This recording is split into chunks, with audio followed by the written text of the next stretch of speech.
Y retomando los textos que yo quisiera en esta mañana leer, o por donde íbamos, creo que Paco se quedó en el capítulo 7 del libro de los Hechos y vamos a contextualizar. La contextualización es algo que se hace en los comentarios de texto. Al joven se le da un texto y se le dice contextualízalo, mételo dentro de su obra, de su tiempo y de su autor, para saber de qué está hablando, lógicamente. Pues estamos hablando de que a Esteban lo iban a enterrar porque acaban de apedrearlo. Saulo consentía en la muerte de Esteban y seguía persiguiendo a la Iglesia. Y entonces se desató una gran persecución sobre la Iglesia. Y la Iglesia, en lugar de esconderse a decir socorro, que me van a apedrear, o que me van a crucificar como al maestro, o me van a apedrear como a Esteban, dice que por donde iban predicaban la palabra del Señor con denuedo. Y entre ellos se encontraba nuestro querido hermano Felipe, que se fue a Samaria, y allí en Samaria, pues parece ser que estuvo predicando el Evangelio, pero no un evangelio cualquiera, el evangelio que ahora quisiéramos, sobre todo a los que les gusta el espectáculo y el mundo del circo, con milagros, con sanidades. Venid, que ha venido un ministerio que hace milagros y sanidades. ¡Oh! Y allá va la gente a ver la magia, a ver cómo el prestidigitador de turno saca el conejo de la chistera. Ese no es el evangelio, sacar un conejo de una chistera. El evangelio, la Biblia dice que es a base de tribulaciones como entraremos en el reino de los cielos. Y no sé quién nos ha metido la idea de que a base de sensaciones como se entra al cielo.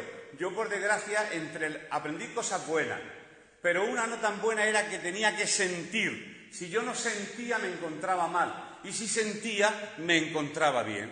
¿Por qué? Porque arrastraba toda la parte, como he dicho, epicúrea en mi vida de las sensaciones. Cuando yo me encuentro bien, estoy bien, y cuando me encuentro mal, estoy mal. No, tú te puedes encontrar mal y estar exactamente igual de bien de cara al Señor, porque el Señor te ama en los momentos buenos, en los momentos malos, en los momentos peores. Y somos salvos delante de Él, pasemos por las circunstancias que pasemos. Es que estoy hablando con vosotros y como quiero leerlo, bien, aquí lo tengo. Vamos a irnos al libro de los Hechos. Lógicamente el capítulo entero no lo voy a leer. Le dije a Paco que yo solamente quería coger una parte en el 8.1 y podemos ver el capítulo 8, por si alguno quiere saber dónde voy a leer, capítulo 8 de los Hechos, capítulo 8 y versículo 1. Dice así: nos quedamos con el apedreamiento de Esteban, ¿no? Acaban de apedrearlo y había un jovencito por ahí, Saulo, de Tarso, Pablo, el apóstol Pablo, que dice, y Saulo consentía en su muerte. Consentía quiere decir que estaba disfrutando como un niño chico de ver cómo le estaban quitando la vida a un hereje, a un seguidor de un tal nazareno llamado Jesús, hijo del carpintero José. En aquel día hubo una gran persecución contra la iglesia que estaba en Jerusalén. La Iglesia todavía no había salido de Jerusalén, acordaros, Jerusalén, bautismo en el Espíritu Santo, todo el mundo en el aposento alto, hablando en lenguas extranjeras que todo el mundo lo entendía, las maravillas de Dios, fueron llenos de denuedo, de poder, se les quitó la cobardía, salieron a la calle sin mascarilla en aquel entonces y empezaron a predicar el Evangelio. De tal manera que los primeros discípulos predicaban con milagros, con sanidades, los demonios salían de las personas que estaban poseídas, los paralíticos saltaban y literalmente andaban. Estas eran las maravillas que hacía Felipe. Muchos quizás aquí o en otros lugares dirían, es que si yo viera eso, yo creería. Pues yo te demuestro que no. No conozco a nadie que se convierta por ver milagros. No existe ni uno solo. Solamente hay una forma de encontrarse con Cristo, que es arrepentirse. Metanoia. Cambio de mente, cambio de dirección. Ya no miro al mundo y miro a Cristo. Pero para eso no tengo que tener ninguna sensación espectacular que me ponga los pelos de punta. ¿Qué es lo que buscamos? El espectáculo, la sensación. Por lo menos yo, es lo que busqué quizá por una mala enseñanza, pero ahora no vamos a culpar a nadie. Hubo una gran persecución contra la iglesia que estaba en Jerusalén y todos fueron esparcidos por las tierras de Judea y de Samaria. Ya se está cumpliendo Hechos 1. Y seréis mis testigos en Jerusalén, en Judea, en Samaria y hasta los confines de la tierra. Era un evangelio que iba extendiéndose por todo el mundo. Hasta ahora la cuna, el lugar de nacimiento del cristianismo se encontraba en Jerusalén, pero sale a Samaria.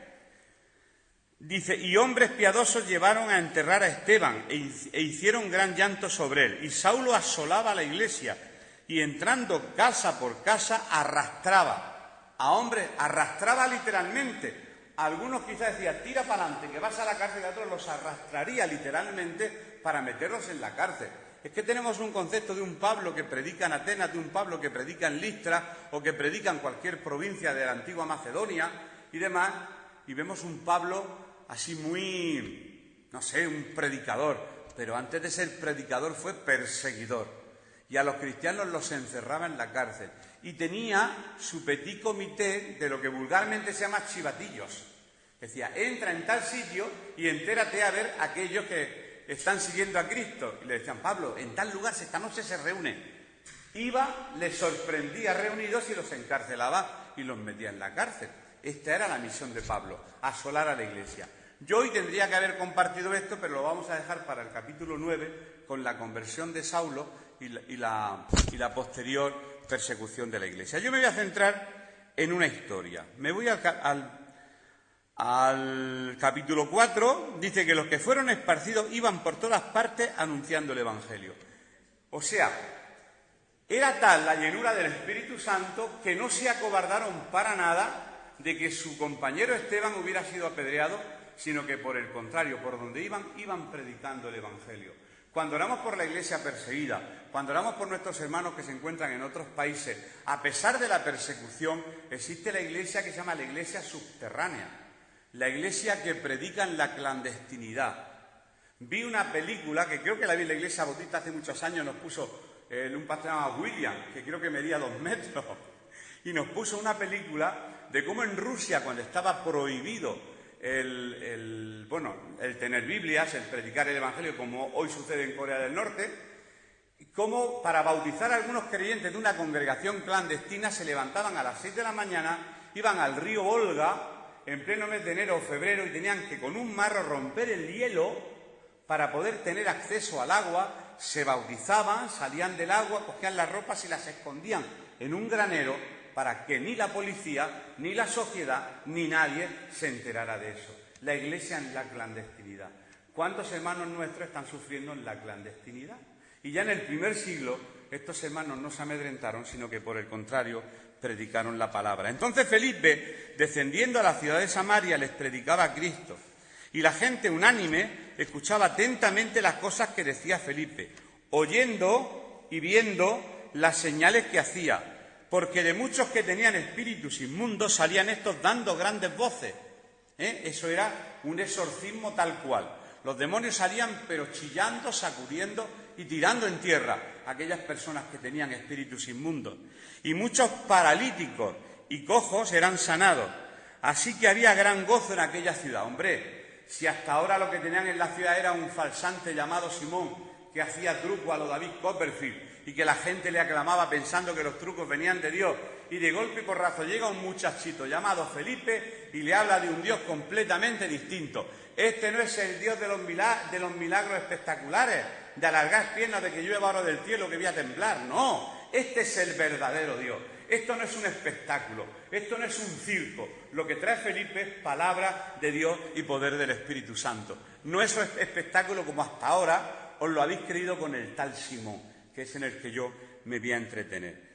Y en el 9 dice, pero, ¿sabéis lo que es pero? Los que estáis aquí estudiando, pero es una conjunción y se le llama adversativa. La palabra adversativa quiere decir adversidad, un contratiempo. Es como si Elvi me dice, Domingo, el otro día salí, estaba lloviendo, pero me olvidé el paraguas. ¿Has visto? El pero es una adversidad. ¿Cómo se te ocurre olvidarse el paraguas? Pero iba a hacerlo, pero no tenía ganas. Cuando aquí introduce el Espíritu Santo en este versículo, ese pero, está diciendo todo muy bonito, Samaria predicada, los demonios salían, los cojos andaban y saltaban, pero, hoy un pero. Cuando alguien nos diga algo y diga pero, decir, uy, lo que viene detrás. Detrás del pero no siempre viene la manzana, no siempre viene una frase bonita. Dice, pero había un hombre llamado Simón, que antes ejercía la magia en aquella ciudad, un mago. Y había engañado a la gente de Samaria haciéndose pasar por algún grande. No sé si lo que os gusta, a mí me ha encantado siempre la magia y he sido seguidor de grandes magos. El que más me gustó siempre fue David Copperfield. Pero en la época de mis antepasados, a principios del siglo XX, estaba el gran Houdini. El gran Houdini, si lo buscáis en internet, fue un mago que se caracterizaba porque desaparecía de cualquier sitio. Lo metían en una caja, lo bajaban al fondo del Océano Pacífico, subían la caja, ya no estaba el gran Houdini y aparecía en otro lugar. Cosas de esas extrañas. Claro, que cuando uno intenta explicar el truco, pues todo tiene truco. Ahora los jóvenes dirán, bueno, eso es un truco de imagen, un efecto óptico, puede ser, pero detrás de la magia, de la adivinación, de la hechicería, de la echada de cartas, de la lectura de los astros, no sé si habéis visto por la noche, dice, si tienes algo que te perturba o que te inquieta, esta que sale en la tele, empieza a moverla, mirad las manos, es graciosísimo, marca el número que está aquí abajo para que mi caja haga clink clink y se me vayan metiendo los euros en el bolsillo. La magia, para nada, la magia tiene que ver con nuestro Dios. Para nada. Y este hombre era un mago y tenía a la ciudad, la tenían escandilada o encandilada con sus trucos de magia. Y de hecho él se pensaba que era alguien grande y la gente le seguía. Dice, la gente decía, este es el gran poder de Dios, y le estaban atentos porque con sus artes mágicas les había engañado mucho tiempo. Ahora viene otro pero cuando creyeron a Felipe, que anunciaba el evangelio del reino de Dios y el nombre de Jesucristo, se bautizaban hombres y mujeres. Llega Felipe a Samaria, donde vivía un mago en el que todo el mundo confiaba. Ahí estaba el señor Houdini. Y llega Felipe a predicar un evangelio distinto. Sin aspavientos, y ¡oh! Ahora recibe, sin aspavientos, sin movimiento de cadera, ni temblores ni historia. Con toda la naturaleza predica el evangelio, que es poder de Dios para todo aquel que cree. Y entonces, cuando se escucha la palabra de Dios y hace su efecto, pues lógicamente la gente se compunge de corazón, se convierte y se bautizaban hombres y mujeres. Y Simón, esto lo estoy añadiendo yo, diría, uy, me ha salido un contrincante. Este se va a hacer más famoso que yo. Porque yo recuerdo cuando hacía aquel truco de hacer desaparecer, la gente me aplaudía y yo era el gran mago Simón. Y ahora va a ser el gran Felipe, me va a quitar el puesto. Y hubo trinquillas, pero hay un refrán que dice que si no puedes contra tu enemigo, ¿qué debes de hacer? Pues unirte a él. Entonces Simón pensó, yo no puedo contra este nuevo predicador, pues ya está, me hago cristiano, finjo, voy al culto, hago palmas, digo amén, ¿qué hay que hacer aquí? Bautizarse, me bautizo, ¿qué frases son las evangélicas? Hola hermano, Dios te bendiga, gloria a Dios, las copio, las imito, las digo y me hago pasar por creyente y me junto a Felipe para ver dónde está el truco de magia, se lo compro y después yo lo hago en mi teatro y yo sigo siendo famoso. Esa era la intención real de nuestro amigo Houdini, el Simón, o Simón el Houdini, como yo le he puesto. Esa era su intención, porque estos textos, quien lo lee se puede confundir, porque mira lo que dice. En el 13, también creyó Simón mismo. Creer no es sinónimo de nada, porque también los demonios creen y tiemblan. No se trata de creer, se trata de tener. No es creer en Dios, es creer a Dios. No es lo mismo. Yo por creer creo de todo, pero a lo mejor el ejemplo que siempre se pone es muy vulgar, pero que es cierto, yo creo a ciencia cierta que en muchos bancos de esta ciudad hay dinero, pero eso no me garantiza tener ni un solo euro. Tú puedes creer en el Dios de tus padres, tú puedes creer en el Dios que te han predicado tus padres desde que naciste, y eso no te da crédito, eso no te da garantía ninguna de que lo tengas. Puedes creer en, pero no tener a. Y eso es lo que le pasó a Simón, que creyó. Y habiéndose bautizado, estaba siempre con Felipe. ¡Qué casualidad! No se juntaba con la gente del pueblo, no se juntaba con el vulgo, Se juntaba con Felipe, iba con Felipe, detrás de Felipe, a ver si le pillaba el truco. ¿Dónde estará el truco de este hombre que cuando pone las manos a un paralítico sale corriendo? Ahí hay truco. Claro, si vivía de la magia toda su vida, lo que traía Felipe era una magia nueva. Y él quería conocer el truco del gran Felipe. Sigo leyendo. Y viendo las señales y grandes milagros que se hacían, estaba atónito, asombrado, anonadado y todos los sinónimos que queramos. Felipe estaba asombrado de mirar lo que hacía Simón de ver lo que hacía Felipe. Cuando los apóstoles que estaban en Jerusalén oyeron que Samaria había recibido la palabra de Dios, enviaron a Pedro y a Juan. Se enteraron, Pedro y Juan se habían quedado en Jerusalén. Oye, que Felipe está en Samaria, está predicando el Evangelio, la gente se está convirtiendo a expuertas, se están bautizando mujeres y hombres y están escuchando el Evangelio, pero vamos a orar por ellos para que de la misma manera que vino sobre nosotros el Espíritu Santo también venga sobre ellos, porque solamente han oído, pero todavía no tienen la llenura. Vamos a ir a orar por ellos. Esto ha traído mucha confusión. De hecho, ayer cuando lo colgué alguien me llamó diciendo, entonces hay dos conversiones, primero te conviertes, después tienen que orar por ti para que reciba el Espíritu Santo. No. Cuando alguien cree en Cristo y Cristo llega a tu vida, el Espíritu Santo forma parte de ti, ya. Si no, sería convertirse por capítulos. Capítulo 1, escucho el Evangelio. Capítulo 2, viene el Espíritu. Capítulo 3, me lleno del Espíritu. Capítulo 4, eso se produce en el mismo momento de la conversión. Pero bueno, bajan Pedro y Juan, los cuales habiendo venido oraron por ellos para que recibiesen el Espíritu Santo, porque aún no había descendido sobre ninguno de aquellos samaritanos, sino que solamente habían sido bautizados en el nombre de Jesús. Sigo leyendo. Entonces les imponían las manos y recibían el Espíritu Santo. Claro, algo pasaría cuando Simón vio que al poner las manos, pues no sé si hablarían en lengua o empezarían a hablar de las maravillas de Dios. No sé lo que vio Simón. Simón vio algo sobrenatural, porque dice la palabra que cuando vio Simón que por la imposición de las manos de los apóstoles se daba el Espíritu Santo, saca la cartera y dice, ¿cuánto vale ese truco? Porque yo también quiero ese truco. O sea que tú estás poniendo las manos y la gente está siendo llena del Espíritu, ese truco mola. Con ese truco me hago yo rico, cuando os vayáis yo me quedo haciéndolo. Y Pedro le echa una bronca a Simón, gorda, y ahí le da a entender, no te has enterado de nada. Nuestra conversión no creo que sea fingida, ¿verdad? O que vivamos de sensaciones. Porque lo que buscaba Felipe era la gloria de Dios, lo que buscaba Simón era su propia gloria. Y viene el apóstol tal, que tiene el don de milagros, tiene el don de discernimiento.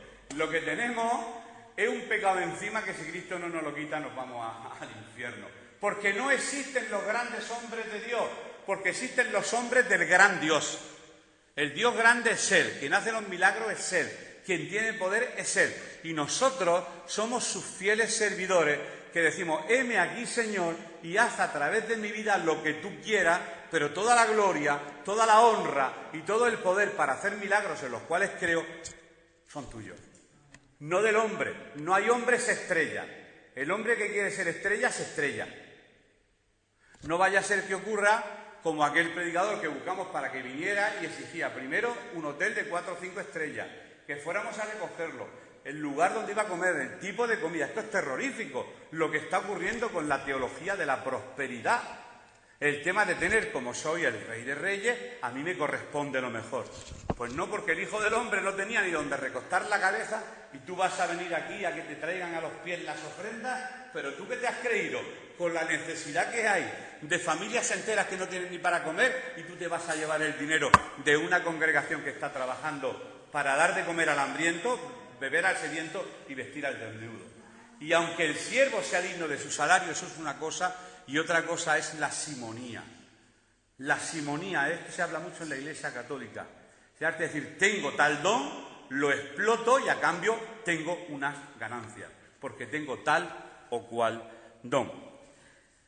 Entonces Pedro en el 20, no voy a estar mucho tiempo, le dijo, tu dinero perezca contigo. Como diciendo, muérete tú y tu dinero. Lo que le dice Pedro, palabras mayores. no quiero tu dinero para nada, porque has pensado que el don de Dios se obtiene con dinero. ¿Eso nos recuerda algo? El Enlace TVN, televisión. ¿Quiere que oremos por usted? Abajo, en la cabecera, podrá leer los 20 dígitos donde tiene que ingresar su ofrenda. Si el milagro es más grande, la ofrenda debe de ser mayor. Si el milagro que le vamos a hacer es más pequeño, la ofrenda tiene que ser menor. Vendo milagros, la depresión a 100 euros, la parálisis a 500 y el cáncer a 3.000 euros. Pero que nos hemos creído que se puede comerciar con el poder de Dios, que podemos negociar con el poder del Espíritu Santo. De ninguna de las maneras. Pedro se ofende porque ve el corazón de Simón. Si Simón realmente hubiera sido un nacido de nuevo, hubiera sido un cristiano, ni se le habría ocurrido decir, véndeme el truco porque yo también quiero hacer lo mismo que tú. Poner las manos y ver esas maravillas, esos milagros, ver a los paralíticos, a los ciegos ver, a los demonios como salen de los cuerpos. Yo quiero ese poder. No es resto delante de Dios. Arrepiéntete, le dice arrepiéntete. Estaba bautizado, había creído y era amiguico del pastor, del Felipe. Y el pastor dice, arrepiéntete. Arrepiéntete, claro, porque era todo paripé. Arrepiéntete, pues de esta tu maldad. Y ruega a Dios si quizá te sea perdonado el pensamiento de tu corazón. Porque en hiel de amargura y en prisión de maldad veo que estás atado, todavía no has sido libre. Has fingido una conversión para un beneficio propio. Respondiendo entonces Simón dijo, y por estas palabras que dijo se denota que en ningún momento se arrepintió, porque le echó la piedra, se la devolvió al tejado a Pedro. Rogad vosotros por mí al Señor. Hermanico, ora por mí, ora tú. Yo voy a orar por ti, pero ora tú también, Ora tú también. Como diciendo, no, vosotros que tenéis más poder. Como a mí no me las que habéis querido vender el truco de las manos, pues vosotros que tenéis poder, rogar a ese Dios para que quite de mí esta incredulidad. Rogad vosotros. No hicieron ni caso, porque termina este texto, el 25, diciendo, y ellos habiendo testificado, porque el cristiano solo tiene que testificar, no hacer ningún show, ni ningún circo, ni ningún comercio con el poder de Dios. Solamente testificaron y hablando la palabra, se volvieron a Jerusalén y en muchas poblaciones de los samaritanos anunciaron el Evangelio. Ellos siguieron para adelante, predicando con denuedo la palabra de Dios, tranquilamente. Pero este episodio que quizá pase desapercibido y que hemos leído tantas veces, nos dice, aunque esto ocurrió hace 2000 años, o sí, unos 2000 años, en un contexto donde la magia ya existía, la magia de aquel entonces, he estado indagando un poco, se basaba también en la bebida de ciertos brebajes que te dejaban de aquella manera. Es como los chamanes. El chamanismo es una religión, no se puede llamar así. Esto se da en los desiertos, sobre todo de México, los hacen los indígenas, y entre lo que toman un extracto de un cactus que se llama peyote. Y claro, con el peyote pues es un alucinógeno. Y después te cuentan, he visto tal, he visto cual. Claro que has visto, no vas a ver, y has todo colocado. Claro que has visto. Es que tengo un amigo con el que estudié filosofía, que él es chamán, y él tomaba peyote, y él veía de todo. Veía de todo. Ahora, si yo hubiera todo, yo también tendría visiones y revelaciones. Pero son artes mágicas lo que hacía este Simón. Haría ilusiones ópticas, y no sé si habría algún ingrediente por parte del enemigo. Yo, sinceramente, siguiendo a algunos magos como el David Copperfield, he visto cosas, desaparecer la Estatua de la Libertad, cambiar, atravesar la muralla china, volar el cañón del Colorado. Claro, ahora cualquier joven, pues eso es truco, eso es una imagen. Lo pueden decir y puede ser que sea truco, el cual yo no sé ni me lo han explicado y me encantaría saberlo, porque son cosas que impactan y que me dejan atónito, como Simón se quedaba atónito.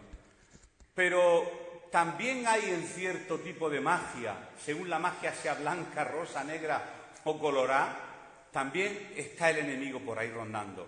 Si no, Dios no diría en su palabra, huid de los agoreros, de los adivinadores, de los encantadores y de los hechiceros. Porque los hechiceros no tomarán parte conmigo en el reino de los cielos. Y Simón precisamente buscaba esto. ¿Y cuántas personas buscan en el Evangelio lo espectacular, lo grandioso, Quizá a lo mejor muchos habéis nacido en ambientes distintos donde esto no se os ha vendido. A lo mejor a otros se nos vendió de otra manera. De hecho, estando en una clase en la ERE, un chico me dijo: Domingo, no pude venir estos 2 últimos días a clase porque es que vino un ministerio a tal sitio, oye, por donde pasaba con su chaqueta la gente se iba cayendo al suelo, la gente temblando. Allí estaba la presencia de Dios. Yo no discutí ni nada, digo, empezamos ya la clase. O sea, falta para ir a ver a un Simón el Mago como con su chaqueta, y eso es lo que a la gente le llama el espectáculo. Si el Evangelio no es espectáculo, el Evangelio es poder de Dios para salvación, para todo aquel que cree, nada más. Y es lo que vamos a seguir haciendo desde aquí, ir predicando el Evangelio. Ahora lo estamos haciendo de forma sistemática, estudiando el libro de los Hechos. La semana que viene, y ya vamos a concluir, el tema, que ya se irá colgando, va a ser Felipe y el eunuco. Felipe, después de predicar en Samaria, es enviado a Gaza. Gaza, para los que habéis viajado a Israel, la franja de Gaza está muy cerquita de un pueblo que se llama Askelon, donde vivía Sansón, y de Asdod también. Bueno, Asdod ya es de Gaza. Pues por esa ruta, él hacía la ruta, el etíope ya adelanto, si Paco está aquí me mata, hacía la ruta desde Jerusalén, iba hacia Etiopía, porque él era el siervo de Candace. Él era el tesorero de una reina. ¿Os acordáis que la reina de Sabá también vino en tiempos a ver a Salomón en el Antiguo Testamento? Se estrecharon lazos entonces. Y ahora en el Nuevo Testamento vuelve a venir alguien de Etiopía, no la actual Etiopía, cuya capital es Addis Abeba, sino era del sur de Egipto, por la zona de Jartum, que es la capital de Sudán. Pero hizo sus 2000 kilómetros en un carro. Y este hombre subía cada año porque sabía que en Jerusalén algo ocurría. Y ese hombre fue, pero volvió con el Evangelio predicado. El contexto, para terminar, es que la Iglesia estamos ahora mismo, lo que estamos estudiando está en plena persecución. Y en medio de la persecución y en medio de la prueba, Felipe y los demás discípulos siguen predicando el Evangelio, con demostración del poder de Dios, pero no busco el poder de Dios para mi propia gloria. Yo predico el Evangelio. Si el Señor quiere añadir un milagro, si el Señor quiere añadir su poder, que lo haga. Pero la gloria sigue siendo suya y nunca nuestra. Y esto que nos sirva de ejemplo para los cristianos del siglo XXI. Que a pesar de que el Evangelio siga corriendo y que la palabra de Dios se siga predicando. Así que hasta aquí, hasta este versículo, me toca a mí. Ya el etíope y el eunuco, a mi hermanico Paco, Dios mediante, la semana que viene seguirá compartiéndolo. Vale decir que el jueves tendremos reunión de oración aquí. Vamos a venir en lugar de a las 8, esto no obstante, como faltan 4 días, el informe, a pesar de que yo redacto 10 líneas, pero cuando Paco redacta, yo le digo una idea, si me la convierte en 20 líneas, digo mejor, porque das pelo y detalle, aquí no hay lugar a duda y nadie va a preguntar. De empezar un poquito antes, a lo mejor quizá a las de 7:30, 8:30, vosotros creo que ensayéis los jueves, ¿no? Creo que son los jueves.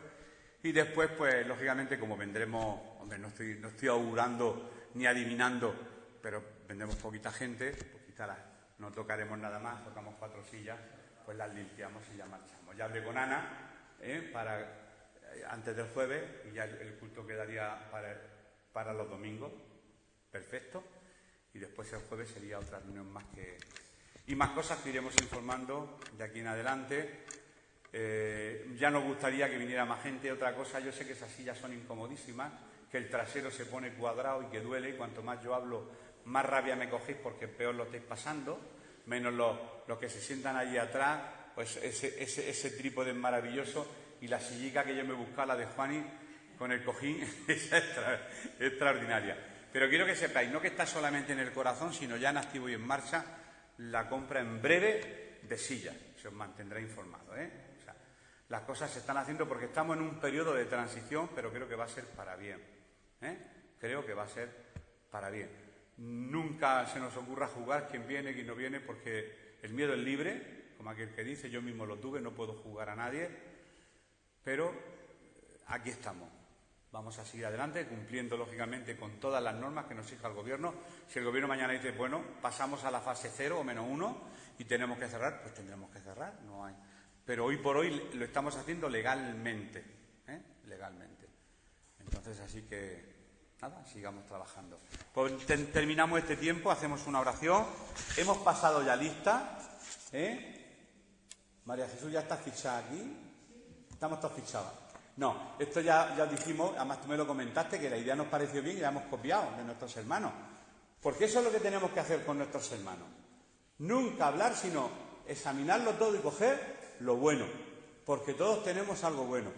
Y el tema de las listas, por si alguna vez Dios no lo permita, pasa algo, pues tal hermano se encontraba tal domingo en la congregación y que el resto sepa, porque si se tiene que poner en cuarentena, ya lo están haciendo en los institutos. Yo todavía no estoy trabajando, pero me llegan los correos y dicen, ya tenemos en este instituto, donde va Ramón, pues ya hay una lista con 12 alumnos que están en cuarentena que no van porque han tenido un contacto familiar o por lo que sea. O sea, esto va a ser el pan nuestro de cada día. Hay una frase que decimos, cuando todo esto pase, es una frase que puede ser muy bonita, pero a lo mejor esto no pasa. Y a lo mejor esto va a ser para siempre o no, y a lo mejor tenemos que acostumbrarnos a vivir así ya para siempre. Eso de volver atrás, al besito, al abracito, a las fiestas y demás, a lo mejor eso no vuelve. A lo mejor, jóvenes, lo siento, el mundo ha cambiado para vosotros. Yo ya he tenido 62 años, para disfrutar. Me da pena por estos jóvenes porque también, aunque ellos saben buscarse las artimañas y las cosas, además como a ellos no se les pega según dicen, no hay ningún problema. Pero seguimos orando, lógicamente, para que encuentren una vacuna, para que todo esto termine, lo deseamos todos. Porque ahora, por ejemplo, si queremos hacer algo especial para la Iglesia, como tenemos en mente, pues queríamos hacer un culto, pues para, pues para señalar a algún anciano, un par de ancianos, consolidar el cuerpo pastoral y demás, pues sí, da gusto hacer un culto, no en estas condiciones con 4 sillas viejas donde te sientan mal, los bancos atrás con un aspecto un poco desolador, un poco más, después poder tener una comida ágape, todos juntos, todas esas cosas que hemos hecho, que por las circunstancias no podremos hacerlas. Pero bueno, Dios nos irá dando luz y nosotros vamos trabajando en la medida en que podemos, vamos a seguir tirando hacia adelante. Así que cuidémonos, cuidemos a los demás y oremos, para que el Señor, sabemos que tiene propósito con este y con todas las iglesias de Cartagena, pero vamos, estamos aquí, pues vamos a orar por esta nuestra congregación, sin olvidarnos tampoco de nuestros hermanos, lógicamente. Así que terminamos este tiempo orando al Señor. Sí, Señor, te damos gracias por esta reunión, gracias que hemos podido alabarte con estas canciones, Señor, y hemos podido obedecer tu palabra, acercándonos y tomando este pan y este vino, recordando la muerte, Señor, que un día te sacrificaste por cada uno de nosotros en el Calvario, allá en el Gólgota, y derramaste tu sangre. Gracias por tu palabra, queremos aprender, Señor, de tu palabra, de tu mensaje, y para no incurrir en las mismas faltas, que tu Espíritu Santo nos ayude para hacer lo correcto, Señor, y queremos también predicar una doctrina sana, no queremos confundirnos, Señor. Somos humanos y vamos a errar muchas veces, pero queremos rectificar y el alimento, queremos alimentarnos de un alimento sano para que podamos crecer con salud. Bendice esta iglesia, los hermanos que en esta mañana han venido, sus familias, padres, madres, cónyuges, hijos, nietos. Bendice nuestros hogares, guárdanos de este virus, Señor, de toda enfermedad, y ayúdanos, Señor, en esta semana a trabajar, a seguir funcionando, a seguir siendo testimonio, a seguir siendo sal y luz en medio de esta sociedad. Queremos ser animadores, animar a los demás, ayudar y que vean, Señor, que lo que nos mueve a hacer todo es tu Espíritu Santo y porque tú, Señor, estás con nosotros. Te damos gracias por este tiempo. En el nombre de Jesús. Amén.